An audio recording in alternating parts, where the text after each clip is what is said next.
कळवणमध्ये मोकाट गायींचा थरकाप, एकाचा मृत्यू, एक जण जखमी. कळवण शहरातील मर्चंट बँकेजवळ 2 पांढऱ्या रंगाच्या गायींनी 2 ज्येष्ठ नागरिकांवर अचानक हल्ला केला.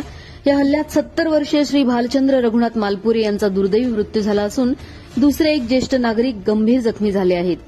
मोकाट जनावरांचा सुळसुळाट कळवण शहरासह अनेक मोठ्या शहरांमध्ये वाढत चालला आहे. दिवसा ढवळ्या मुख्य रस्त्यांवर गायी, बैल यांचा मुक्त संचार वाहन चालकांसाठी आणि पादचाऱ्यांसाठी जीवघेणा ठरत आहे. ही समस्या केवळ कळवणपुरतीच मर्यादित नाही. संपूर्ण राज्यातील शहरं, नगरपरिषदा, महानगरपालिकांमध्ये मोकाट जनावरांचा त्रास तीव्र बनला आहे. त्यामुळे या गंभीर प्रश्नाला आता कुठेतरी आळा घालणे गरजेचे झाले आहे. स्थानिक प्रशासनाने याची तात्काळ गंभीर दखल घ्यावी अशी मागणी संतप्त नागरिकांमधून होत आहे. दरम्यान पायी चालणाऱ्यांनी आणि वाहन चालकांनी आणि विशेषतः आपल्या लहान मुलांची खबरदारी घेण्याचे आवाहन करण्यात येत आहे.